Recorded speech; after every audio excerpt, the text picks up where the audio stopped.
Santapan Harian Kamis 1 Juni 2023. Inilah program Santapan Harian, sebuah program yang mengajak Anda menelusuri isi Alkitab, agar Anda menemukan makna firman Tuhan sesuai dengan konteksnya.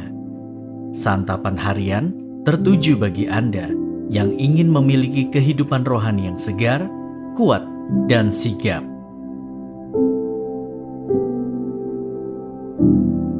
Hari ini kita akan membaca Ayub pasalnya yang ke-22.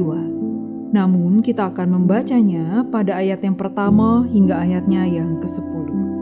Sebelumnya, mari kita berdoa. Melalui anugerah kasih-Mu ya Bapa, kami membuka hati untuk menerima sabda-Mu. Di dalam Kristus, kami berdoa. Amin. Ayub 22 ayat 1-10. Maka Elifas orang teman menjawab, apakah manusia berguna bagi Allah?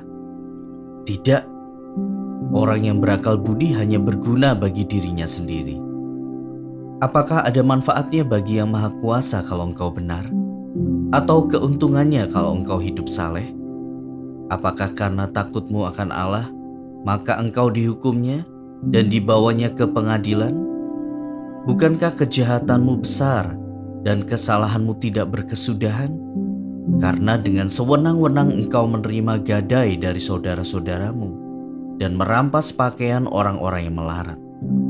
Orang yang kehausan tidak kau beri minum air, dan orang yang kelaparan tidak kau beri makan.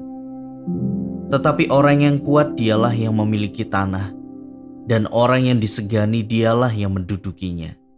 Janda-janda kau suruh pergi dengan tangan hampa, dan lengan yatim piatu kau remukkan.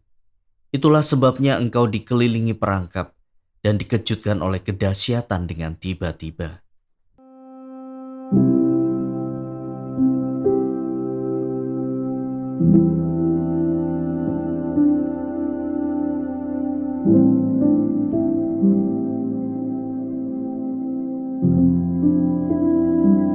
Sahabat Santapan Harian, dihakimi atas apa yang kita perbuat itu adalah wajar.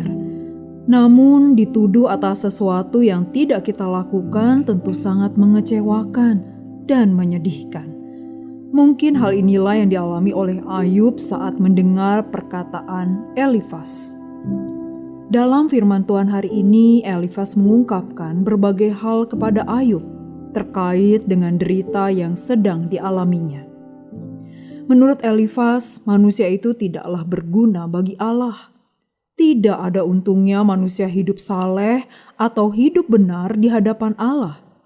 Ia juga mengungkapkan bahwa apa yang Ayub alami disebabkan oleh dosanya. Tidak hanya itu, dosa yang dilakukan Ayub mendatangkan hukuman atas dirinya.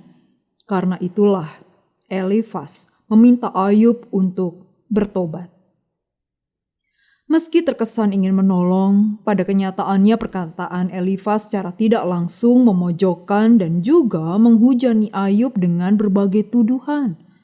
Masalahnya, inti dari apa yang Elifas ungkapkan adalah Ayub sedang mengalami hukuman Allah dan ia haruslah bertobat. Tentu, hal ini bertentangan dengan apa yang dikatakan Alkitab tentang Ayub, bahwa ia adalah orang yang saleh dan dekat dengan Allah. Logikanya, jika dia adalah orang yang saleh, bukankah seharusnya dia tidak mengalami kehancuran hidup seperti itu? Ironisnya, kita pun seringkali menggunakan logika saja, padahal logika kita terbatas. Kita berpikir bahwa penyakit ataupun penderitaan selalu identik dengan kutukan dosa atau hukuman Allah kepada orang yang mengalaminya. Namun, perlu diingat bahwa kehidupan iman kita kepada Allah tidaklah sedangkal itu. Allah bisa memakai apapun untuk menguji kemurnian iman kita, termasuk penderitaan.